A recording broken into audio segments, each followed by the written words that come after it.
السلام عليكم ورحمة الله وبركاته. ازيكم يا حبايب قلبي؟ يا رب تكونوا بخير. النهاردة هنعمل صنف ظريف ولطيف وكلنا بنحبه، بناكله بره دايما وولادنا بيحبوه، اللي هي الفراخ سويت اند ساور. يلا بينا نعملها، ان شاء الله تعجبكم. طريقتها سهلة وتجديد للولاد لان هم بيزهقوا من الروتينية في عمايل الاكل، فاحنا هنجدد ونعمل الفراخ بطريقة هتعجبكم ان شاء الله. يلا بينا. اول حاجه يا حبايبي جبنا 3 صدور مخليين وزنهم كيلو، غسلتهم كويس قوي وصفيتهم تماما من الميه بتاعتهم، وهبدا اقطعهم مكعبات صغيره زي ما هنشوف دلوقتي. هنقطعهم بالشكل ده.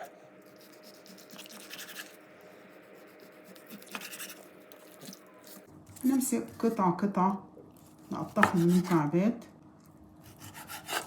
بالشكل ده.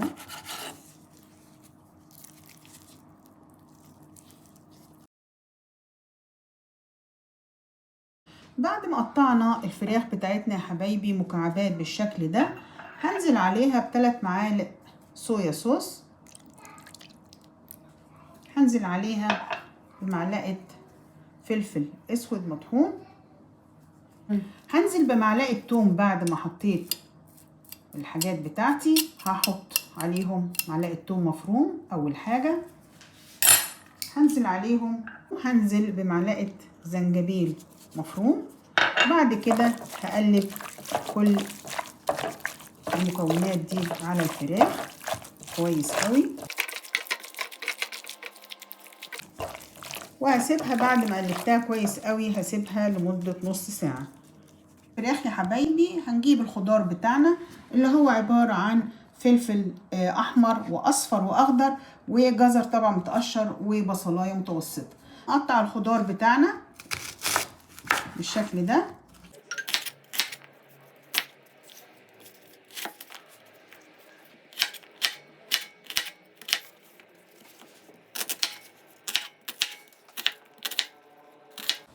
بعد ما قطعنا البصل يا حبايبي لقطع متوسطة، هنبدأ نقطع الجزر بتاعنا.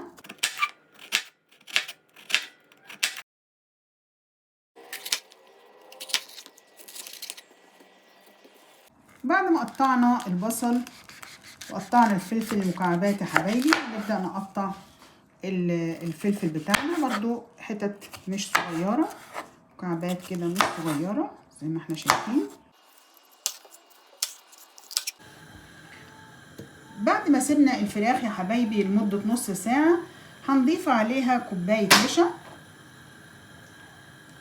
وهنبدأ نقلبها كويس قوي. نغلف كل قطع الفراخ بالنشا.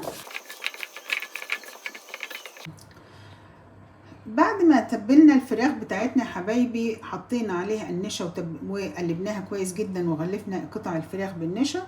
هرفع طاسة على النار، واول ما تبدأ الطاسة تسخن معايا هنزل بقطع الفراخ واحدة واحدة واحمرها ونشوف هنعمل ايه.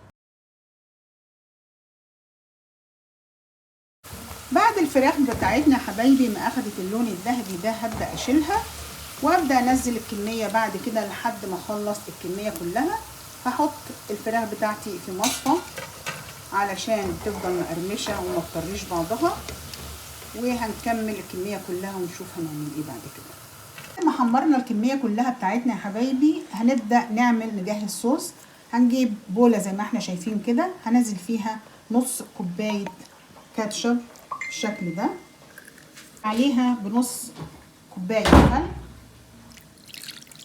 بالشكل ده، هنزل عليهم بمعلقتين كبار نشا بالشكل ده، وابدأ اقلبهم.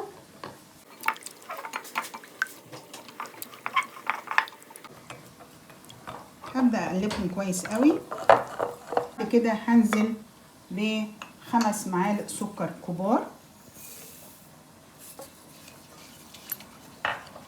وهنزل بمعلقتين كبار صويا صوص. هقلبهم كلهم كويس. بعد كده هزود كوباية مية وهقلب كل المكونات مع بعض. بكده هيبقى الصوص بتاعي جاهز. بعد كده يا حبايبي، بعد ما حضرنا الصوص بتاعنا، هنجيب نرفع طاسه على النار ونحط فيها 3 معالق زيت بالشكل ده. بعد الزيت بتاعي ما سخن يا حبايبي، هنزل بالبصلايه الاول، هقلبها على نار عاليه.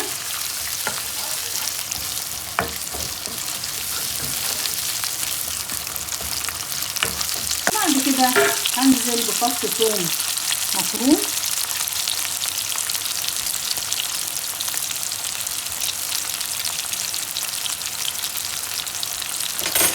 وهقلب.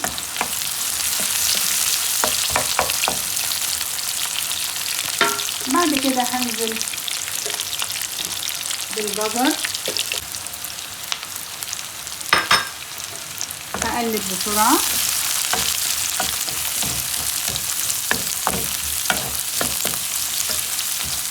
لمدة دقيقتين. بعد ما سيبنا الجزر لمدة دقيقتين يا حبايبي، هنزل بالخضار بتاعي، الفلفل الألوان هنزل بيه، اقلب الخضار بتاعي كويس قوي مع بعضه. وهنا يا حبايبي مش عايزين الخضار يكون طري قوي، يعني يكون فيه قرصه بسيطه.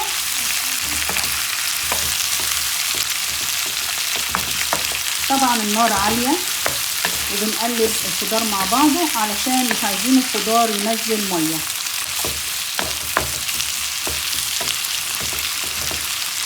هننزل عليه بالصوص اللي احنا عملناه. هنبدأ نقلب.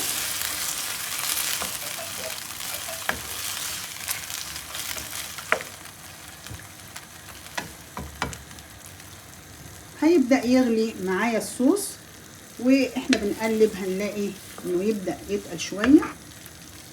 بعد ما بدأ يا حبايبي الصوص بتاعي يبدأ يتقل بالشكل ده زي ما احنا شايفين، بدأ الصوص يتقل، هنزل بالفراخ بتاعتي.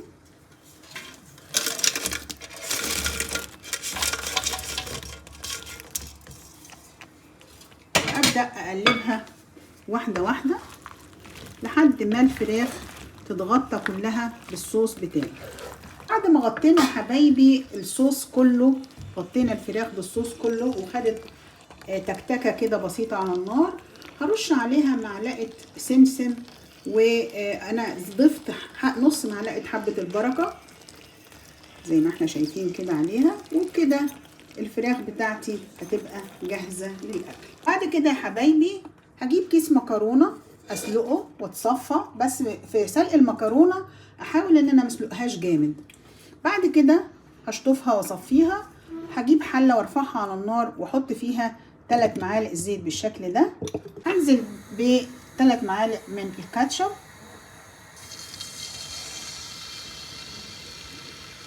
احط عليها صويا صوص 3 معالق، احط عليها معلقتين كبار من السراتشا، احط معلقه بصل بودر ومعلقه ثوم بودر، واوطي وابدا اقلب الخليط بتاعي ده على بعضه.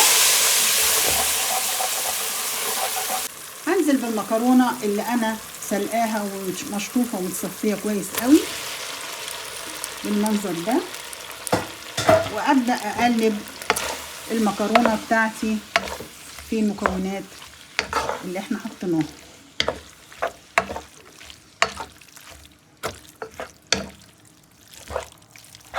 استخدمت انا هنا مكرونه اللي هي الشرايط اللي هي الفوتوتشيني زي ما احنا شايفين كده. كده المكرونه بتاعتنا جاهزه، يدوب تبدا تسخن شويه ونطفي عليها. بعد المكرونه بتاعتنا يا حبايبي ما سخنت وقلبناها كويس قوي في الصوصات اللي احنا حطيناها عليها، بقت جاهزه لان احنا للغرف. يلا بينا ونشوف المكرونه بتاعتنا شكلها ايه والفراخ. زي ما انتوا شايفين يا حبايبي عملنا الفراخ بطريقة سهلة جدا. عملت معاها مكرونة وممكن تتقدم مع رز ابيض. احنا قدمناها النهاردة مع مكرونة، بإذن الله هتعجبكم وان شاء الله تكون سهلة والفيديو تكونوا استفدتوا منه. والى اللقاء يا حبايبي في فيديو جديد ان شاء الله.